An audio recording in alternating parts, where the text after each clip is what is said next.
Do you have news today? It is. You'll have to come up with it for next time. I don't have a way of alerting each of you when it's your news day, unless I go on email and email you. And again, Lord, Jesus, Just to say something. nobody got that. That's why. Right off the 10. Like what?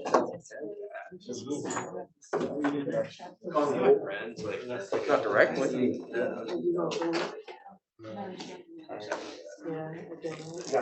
we ought to honor each other more.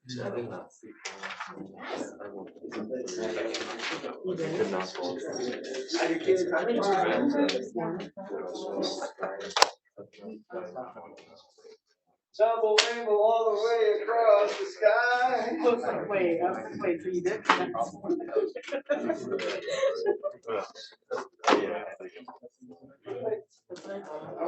was gonna do a particular song on the way in today. Aren't you lucky? My God! If you don't have news, I do. Ha ha! That's how I roll. Oh, wait, no. Wall Street Journal. Today. There it is. Aside from the fact that we're probably all going to be sent to war. Wonderful. Biden shifts inflation message to acknowledge the public's pain. How about you do something about it instead of acknowledging it?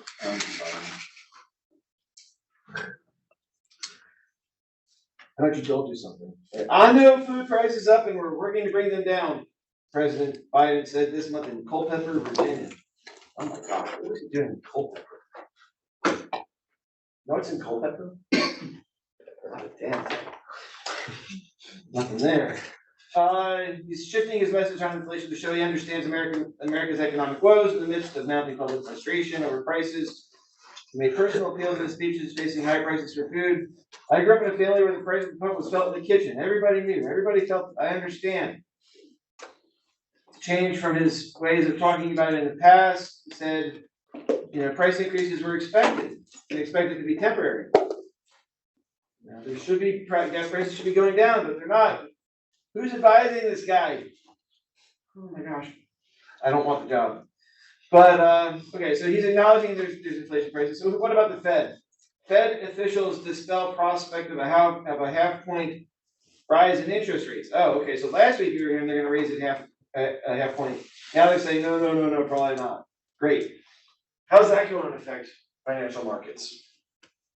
The news comes out that they're going to have a half point rise, and then they're like, oh wait, no. Are y'all playing with us? Kind of. A little bit. Not intentionally, but they're sure. I always presume that they're doing their best. Which is the best thing, very good. Right. Also, I've given up trying to be completely objective. So take everything I say with a grain of salt from here on out. I'm going to still try to be objective, but they don't make it easy. What else do we have? There's the reading by Lawrence White on inflation. By the way, Lawrence White's going to be here in March, so look forward to that. Here is an article: Inflation exceeds Fed's projection. Do you think? Yes. By our very own guest today, William Luther, and he just wrote this a couple of days ago. Will Luther is here in town this week for a workshop tonight for professors. So he has some stuff here about inflation, their projected inflation, and then it's gotten a little bit higher than that.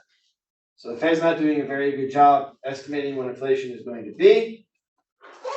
And what should we do about that? So some stuff there from Will Luther, and then there's this article that you're supposed to have read by now, the empirics of economic growth. And it's important to read this because we're going to use some algebra at some point here to talk about growth, and the reason is that we can understand, or we can test these models that we're building against some data. And well, the question is, what data is actually available? right? Did I start recording? I did, okay. When information is actually available, can we actually test our hypotheses? Sometimes it's hard to do.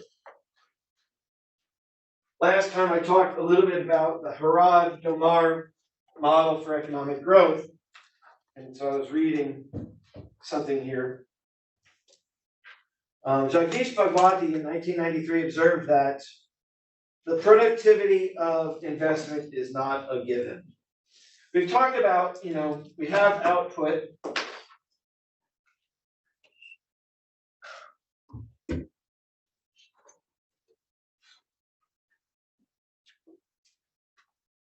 We have output, and of the output, right, we save some of it. And then savings of our output is what we invest. And the presumption is that that investment all goes homogeneously to good investments, to buying capital, and all capital is equally valuable. But Bhagwati says the productivity of investment is not a given. Not all investment is the same. And investment can be good or bad based upon the policy framework and the incentive structures within which investment decisions are taken. So we've got policy and institutions as major factors in the effectiveness of capital and the quality of things that we invest in. He says the weak growth of performance in India before the 1980s reflects not a problem with savings, but rather a disappointing productivity performance. There was a lot of saving going on, there was a lot of investment going on. It just wasn't being invested in very good things. So the growth investment relationship turned out to be loose and unstable. I'll let you see what I'm reading from.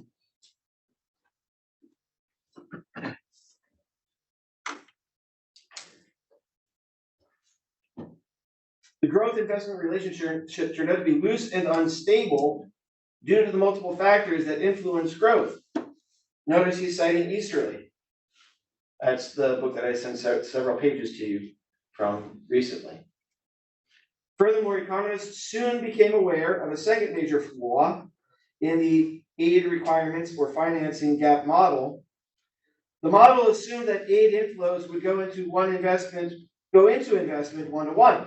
So if we take money from developed countries and send it to less developed countries, we assumed that would go into development of capital and investment. But it became apparent that inflows of foreign aid with the objective of closing the savings gap didn't boost total savings.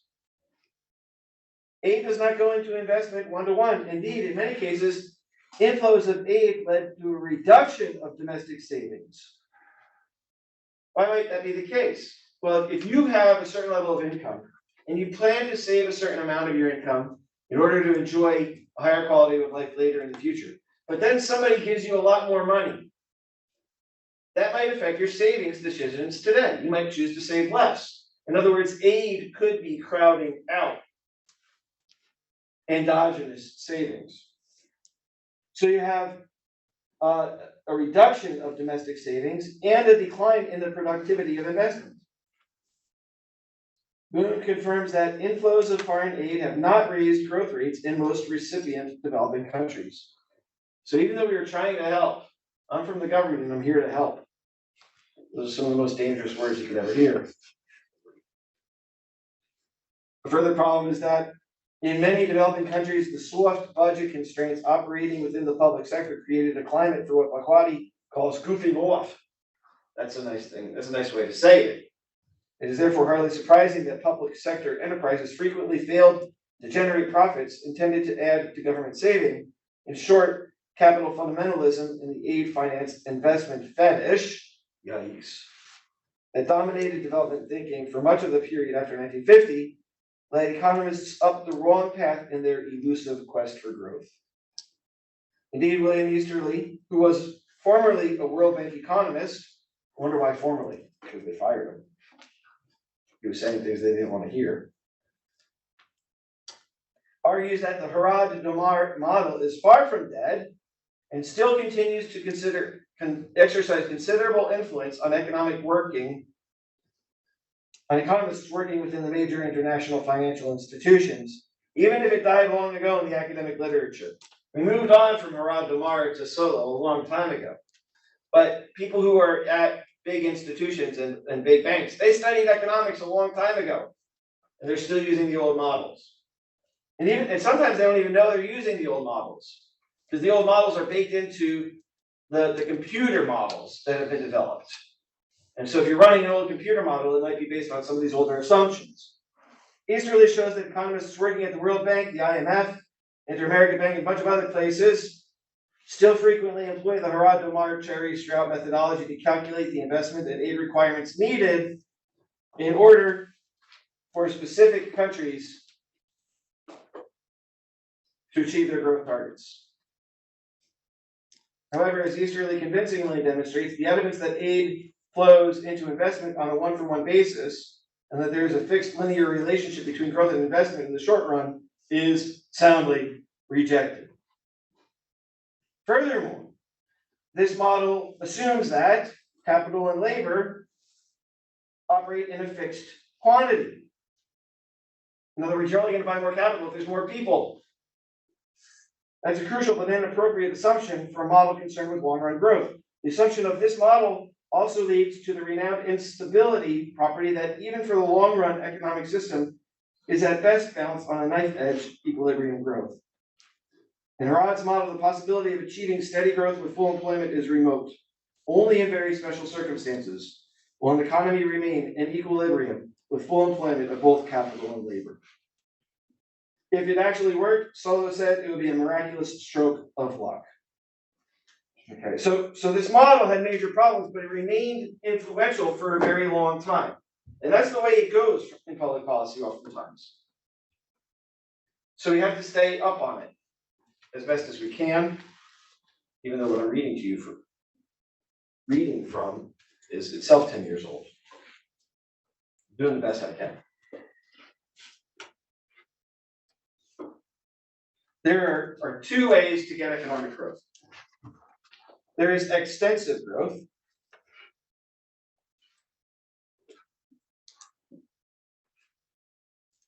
What extensive growth means is that, okay, for a given country, they can get a certain level of GDP.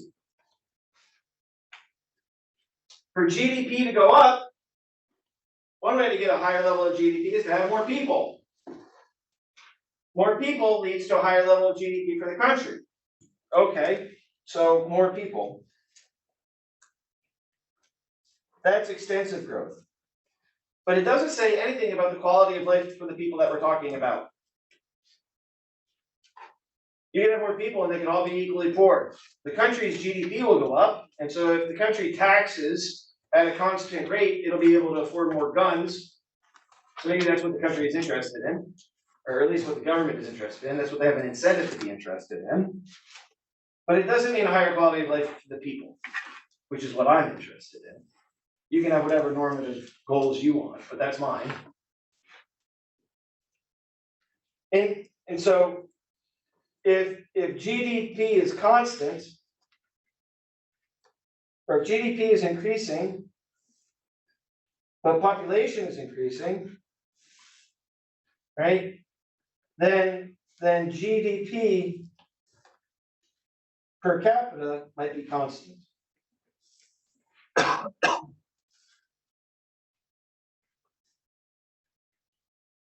If the growth in GDP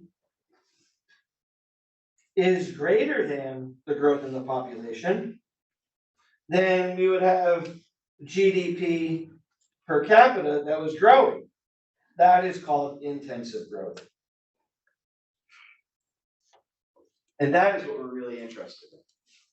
The Harad Damar model doesn't get far enough to talk about that. How do we get intensive growth?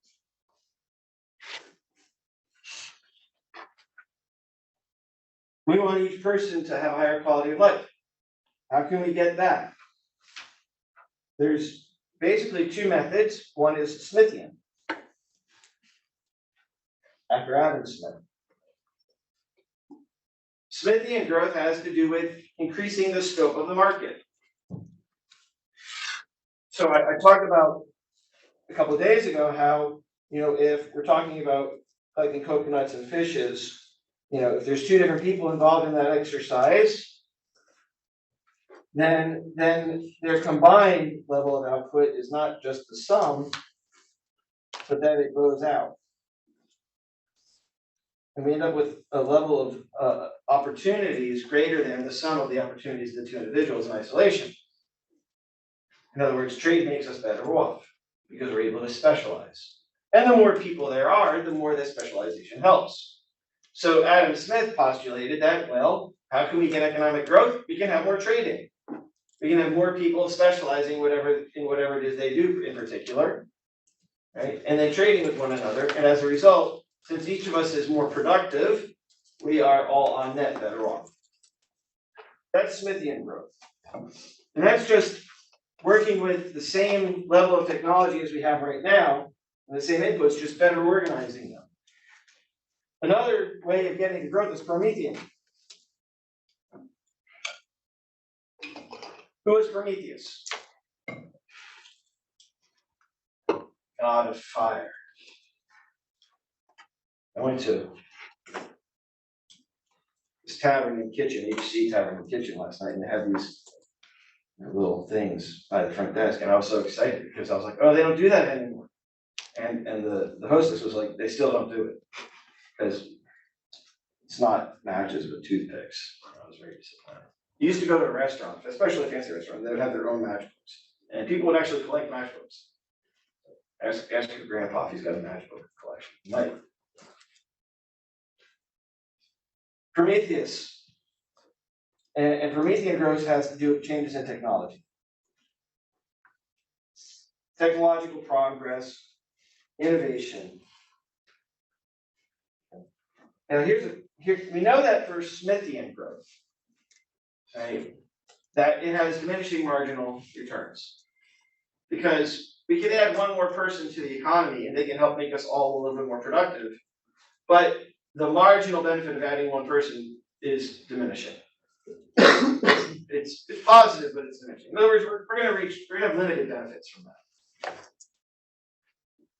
Is Promethean growth also subject to diminishing marginal returns? I don't know. It's an empirical question. The answer so far is not yet. In other words, have we already invented everything that's good? Are there still important inventions to be discovered? Are there still opportunities for technological economic growth? That's a question that you kind of have to answer either by being optimistic or pessimistic. But there's no theory that says that we're going to continue to still invent new good things. I believe that we will, but I can't prove it to you. On the other hand, I can prove to you that there is still opportunities for Smithian growth. So my brother-in-law works in insurance. Have I talked about him before? He works in mergers and acquisitions of insurance companies. So what he does is he goes out and he finds an insurance company that is not very profitable. And these small insurance companies are similar to small plumbing operations. If you're a plumber and you own your own business, when do you stop working? Whenever you want to. Right? A lot of plumbers out there work for beer money. They work until they got enough money to pay their bills and buy beer, and then they go home. Right? And the same is true for people who own small insurance companies. A lot of people who own small insurance companies, get a book of business going, get their residuals going, and then they kind of get lazy. They're not still trying to drum up good business. And because they're not trying to drum up good business, they're not really being competitive. Because they're not being competitive, right? Other firms also don't have to be as competitive, so the price for insurance stays higher than it otherwise would have to be, right? They're just sort of resting, taking it easy. They're not working for beer money. Maybe they're working for champagne money, right? But they have sort of the same incentive structure going on for them. But what my brother-in-law does is he finds these firms that are inefficiently being run, and sells them to somebody else who usually will hire the previous owner as a manager, but then holds them their feet to the fire to do well. And it makes these firms more efficient. Well, if these firms are more efficient, then there's greater surpluses, and those get shared by all the rest of us. So that is a way of increasing specialization and increasing quality of life for everybody. He's been doing this for about 6 years, so I asked him one day, I said, so you've been doing this a while, you must have already bought up all the good firms that need to be bought up and resold. And he said, no. And I said, well, how much longer can you stay in this industry doing this kind of mergers and acquisitions? He said, there's still at least 20 years worth of business in this field. In other words, there's enough relatively inefficient insurance companies out there that my brother-in-law plans to continue making money by buying them and selling them. He's just the middleman. He's not really capturing that much of the surplus. He's just capturing a wedge of it. And he thinks there's 20 years worth of work still to be done in this one industry. There's still 20 years of Smithian growth to be had out there. That makes me optimistic about the future. I'm optimistic about Promethean growth as well, but knowing that there's these opportunities out there, make me optimistic about that. Now, how many of you are interested in doing mergers and acquisitions? It appears to be a lucrative business, a decent way to make money, and interesting work.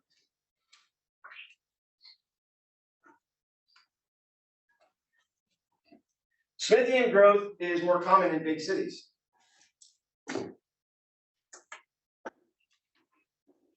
Well, that makes sense.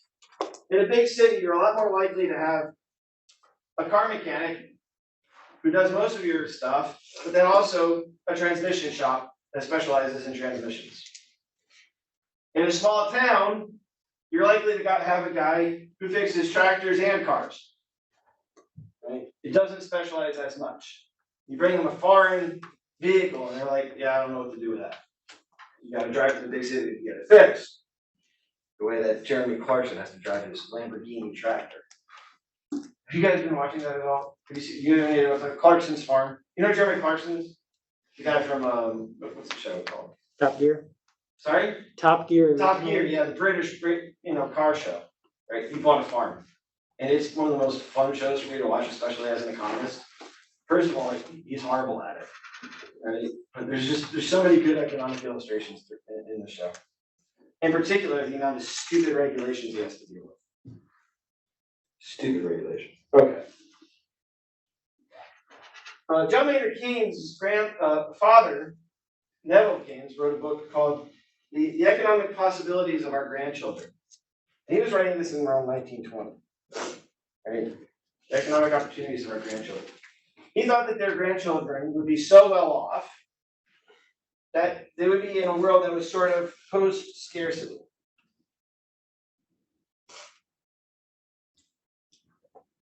And as a result, people would start working fewer and fewer hours. And in some ways, it's come true. Many of us still have 40-hour-a-week jobs. Many of us check Facebook while we're working. Many of us play Wordle on the job. We have these opportunities. In many ways, we are post-scarcity. In other ways, we are not. Why not? Well, because we still have scarcity. We still experience scarcity. Why do we experience scarcity? Where does scarcity abide? Where does scarcity dwell? In our imaginations. Scarcity is not a fact about the world, it's a fact about our imaginations. It's only because you can imagine having more that you want more. They asked John Rockefeller how much is enough. He was the richest man in the world at the time, and he said a little bit more. Your imagination is what tells you you can have more. Your imagination is what makes you envious of what somebody else has. It's our imagination that is the source of lust and greed. Your imagination is also the source of innovation. The solution to scarcity is also in our imaginations. Imagination is the source of inventiveness and cooperation. It's interesting. It's a peculiarly human thing, though. Okay. So having dealt with Herod Lamar and a little bit from Easterly, I want to call your attention to how on Canvas I have also posted some readings from Deirdre McCloskey.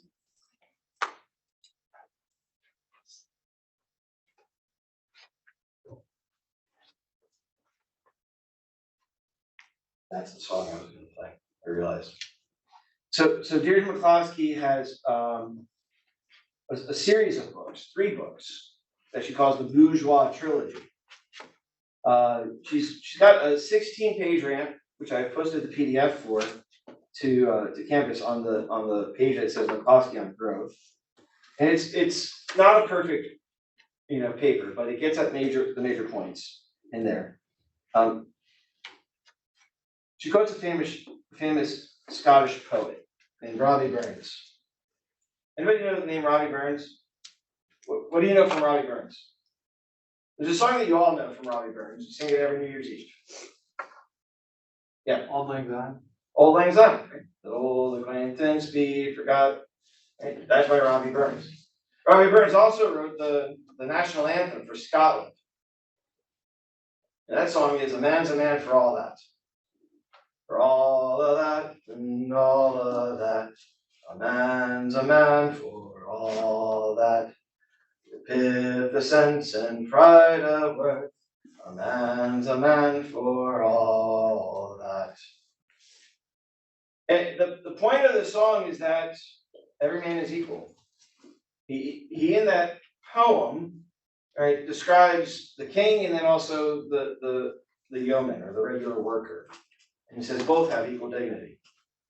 What McCloskey is getting at in her writings is the idea that allowing each person to have equal dignity, in particular, having the dignity to try something new, to innovate on their own, without being blocked from trying that new idea by bringing it to market, is the true source of real economic growth. We don't get Promethean growth apart from that kind of activity, the dignity of the common man. And her argument is that that dignity for the common man swells out of the Scottish Enlightenment. That also was latent in some religious traditions before that. It wasn't really until the 1800s that it became adopted across culture. And that's when you start to see real economic growth take off. So I've included a link to both to the reading of that poem in Scottish prose, which is hard to understand, but also to the singing of it before the Scottish Parliament as part of their national anthem.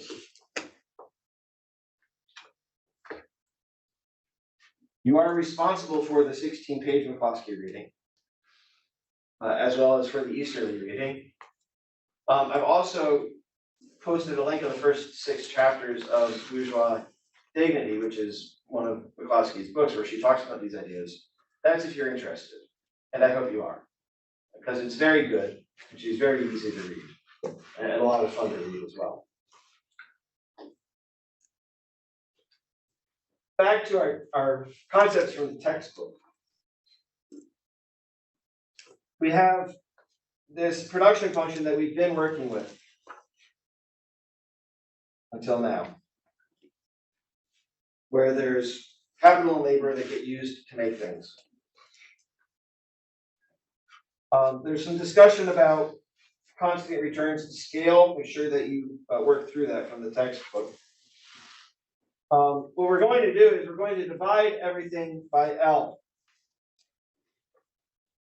And multiply everything by 1 over L. And the reason for this is to find out, or we're normalizing the labor portion of this. So output per worker is equal to some function of capital per worker. And since that's just a constant, it's not going to be important for the kinds of calculations we're going to do from here on out. So then we write a definition for output per worker, we say that Y is equal to Y over L. And that little k is equal to k over L. And this enables us to do some more algebra without having as many terms. It's important to remember as we go forward that this little y is effective labor or effective capital. Output per worker, capital per worker. Okay. So we then have this production function, which is a little bit simpler.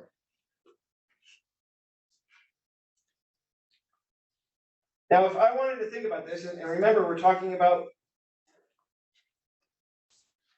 this function here. I want to understand what is the marginal productivity of capital at any point along this output curve. In other words, if I add one more unit of capital, how much more output am I going to get? So I want to understand my marginal productivity of capital. I can do that without calculus. I can say, okay, the marginal productivity of capital is equal to the output when I have k plus 1 units of capital, minus my output when I only have k units of capital. This is k plus 1. This is k. The difference is 1. Right? That's the amount additional output for one more unit of capital.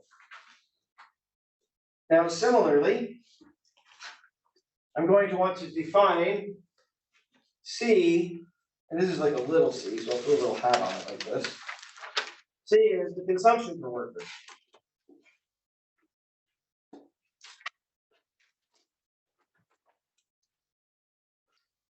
The quality of life for the average man.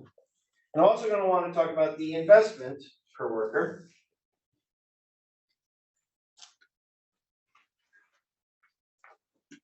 In this context, it's helpful to remember that I is not the same as the nominal interest rate.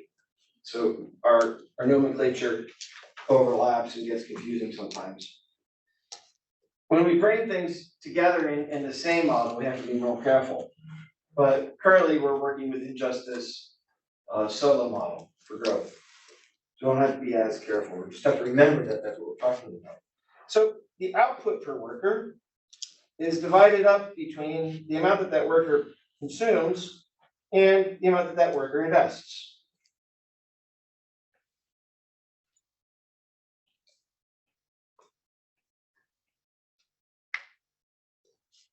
And we remember that consumption is equal to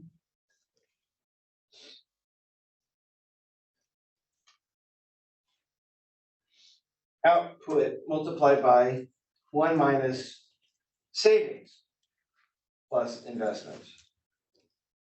Now, this is tricky, okay? Because here I have an S and here I have an I. And the implication is that not everything that gets saved gets invested. Usually we think about S as being equal to I.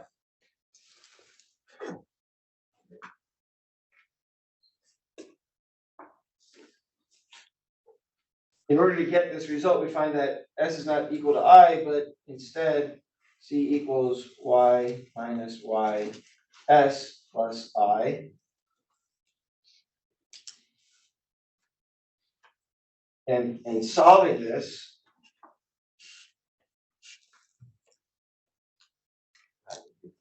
I'm sorry, this shouldn't be C, this should be Y. Output is equal to the amount that gets consumed, which is the total amount that is produced, that isn't saved, plus what gets invested. Output is equal to then, distributing this through Y minus YS plus I. So these two Y's will cancel, and I'm left with YS equals I. Right, so I equals SY. There's another way of saying that. In other words, investment is the share of the individual's output that they save, and that gets put into investment. Okay, so now savings is equal to investment in a way.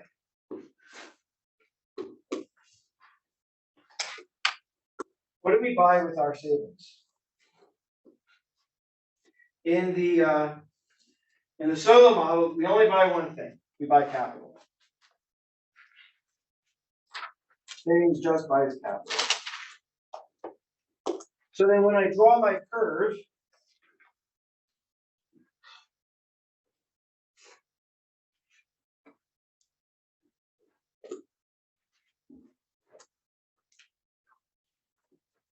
this is just okay. Then my savings curve will be the amount that I save times output. This amount is the amount that gets saved. This amount is the amount that gets consumed.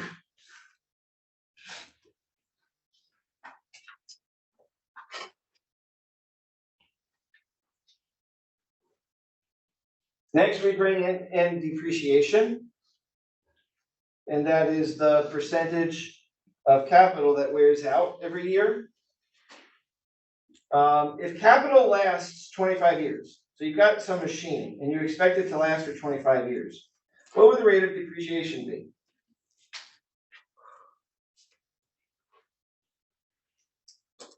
Well, every year it's kind of wearing out around 4%. So then we would say the rate of depreciation is 4%.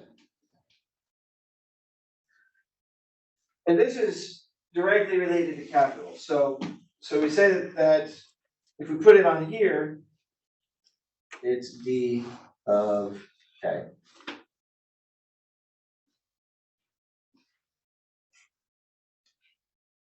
In this steady state, we solve such that the change in capital is equal to 0.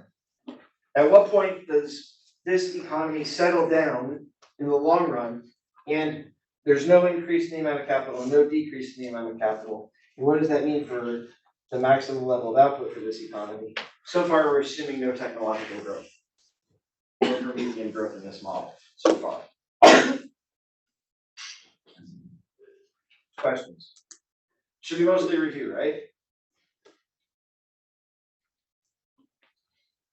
If we take this and try to give it an algebraic expression, we can use the Cobb-Douglas production function. We could say that production is, K to the 1/2, L to the 1/2. Then we would try to make this into effective terms. So we divide both sides by labor. So we get Y over L, which remember that's little y, right? Equals K to the 1/2 over L to the 1/2. Remember that that L to the 1/2 over L is equal to L over 1/2. Your exponential algebra. So then we can say that this is equal to little k to the 1/2.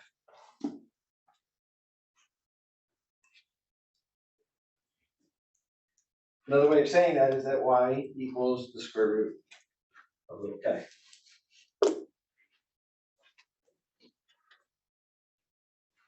What about the savings rate? We're going to take that exogenously. We're going to allow the savings rate to vary in different circumstances, but we're going to take the savings rate exogenously. We're going to say the savings rate is usually around 30%. That's just an exogenous imposition of a number. And then we can assume that depreciation is 10%. And let's start with a model where the amount of capital in the world is 4 units. What should happen? What should happen? Well, we're going to want to know what the change in capital is. So we take the change in capital. We say that the change in capital is, for any given period, given a certain amount of capital, some of what gets produced, some of the output gets saved, and some of the capital that we already had wears out. So the amount of capital that gets saved is the savings rate times output. The amount of capital that wears out is the depreciation rate times the amount of capital that we already have.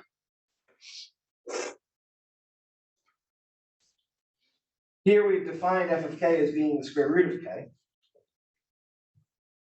So what is the change in capital if we have a savings rate times the square root of capital minus a depreciation rate times capital, and we plug these numbers in?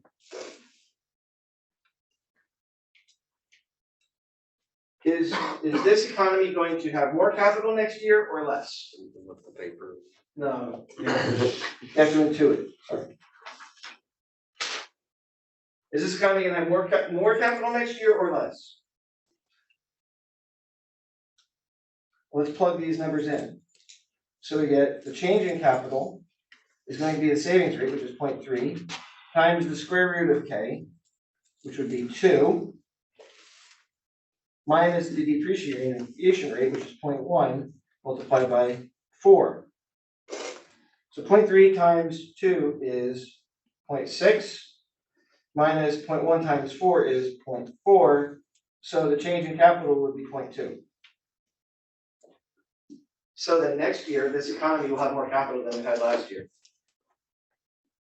You see that? When will this economy reach the steady state?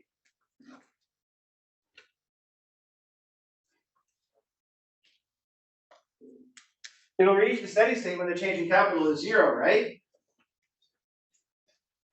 How much capital will this economy have once the change in capital is 0? Well, we can solve for that. We can say 0 equals s square root of k minus delta k. And we can say then, okay, well, s square root of k equals delta k. And we square both sides, we get s squared k equals delta squared k squared. It's not a necessary step. I think it just helps to get that out of the radical there. So then s squared equals delta squared k. So then k equals s squared over del squared. And we have s and delta given, right? So what's 0.3 over, or 0.3 squared over 0.1 squared? We could just multiply both by 10 first. We get 3 over 1, 3 squared over 1, which is 9. So the steady state level of capital would be 9 units of capital. Is that true? If we plug 9 in here, do we get the savings rate and the same depreciation rate? Do we get a change in capital to 0? Well, we get 0.3 times 3 is 0.9. We get 0.1 times 9 is 0.9. Change in capital is 0. Are you convinced? I don't know, am I? Getting there.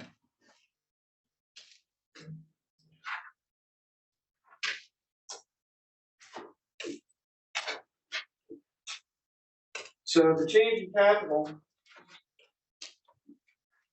at the steady state is 0.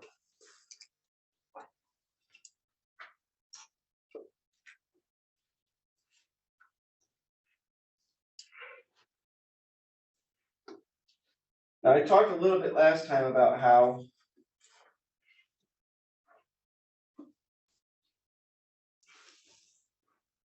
many economies are not yet at their steady state.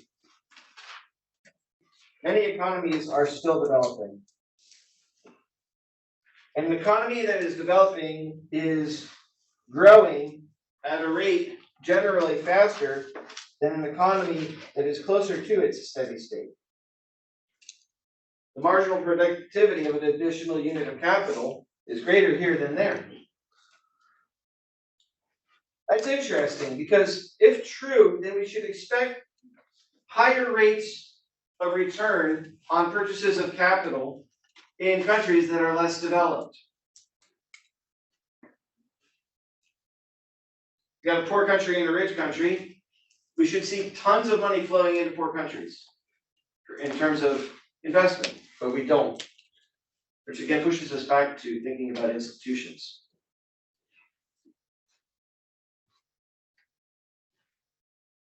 let's see here. What is the best steady state? How would we define the best steady state? In other words, how does the steady state vary? The steady state will vary if, for some reason, we can change the rate of depreciation. But that's not really something that you can affect through policy. You can't affect how long capital survives. It wears out at the rate that it wears out. That's a real world kind of phenomenon. Policy might be able to affect the savings rate. So if politicians are involved somehow, and we've got a certain production function, we can make policies that adjust the savings rate. And if you're able to boost up the savings rate, then you will adjust the steady state. Having adjusted the steady state, you will influence the overall level of output for that market, for that economy. And again, we run into the problem, well, why might you want to have more output? Oh, it'll improve people's quality of life. Maybe. Or maybe you can tax people more. Why do you want to intervene? What are your goals for intervention? Another way to think about this is to say, well, we'd like to have a savings rate that generates a good level of consumption. In the long run, we don't care about this or this. We don't care about the amount of capital or the level of output. What we care about is consumption. So we would want to find the savings rate that maximizes consumption. Now, if we're given a particular production function and an exogenously imposed upon us rate of depreciation, we would want to find the steady state along that depreciation line by adjusting the savings rate such that consumption were maximized. Where along this rate of depreciation would consumption be maximized? If we're able to achieve a steady state anywhere along this rate of depreciation, where would consumption be maximized? You see, if I set savings like this, right, then this is savings and this is consumption. If I set savings like this, then this is savings and this is consumption. Where is consumption the most? It's going to be where the gap between the production function and the depreciation line is the greatest. Where from here to here, the distance from here to here is the biggest. And where is the distance from here to here the biggest? You can eyeball it and say it's like right around here, right? That seems to be bigger than here and bigger than there, right? Can we do that using maths? What do you suggest? It would be the point along the production function that has the same slope as the rate of depreciation. Where marginal productivity of capital is equal to the rate of depreciation. In other words, the first derivative of the production function will tell us where the marginal productivity of capital is equal to the rate of depreciation. At that point, consumption is maximized. Now, I can get more consumption tomorrow if I save a lot less. Right? If all of a sudden, instead of choosing the best savings rate, if I choose a lower savings rate, then tomorrow I can have a lot more consumption. But what that's going to do is discourage investment in capital so as to replace the capital that is depreciating. And in the future, my level of consumption will be lower. So this is the maximum sustainable, permanent level of consumption. Not just for me, but also for my children and my grandchildren. And so, because this is the maximum long run level of consumption, it treats me just as well as it treats my grandchildren. Do unto others as you would have them do unto you. This is called the golden rule. The golden rule. Steady state for capital. See you on Wednesday.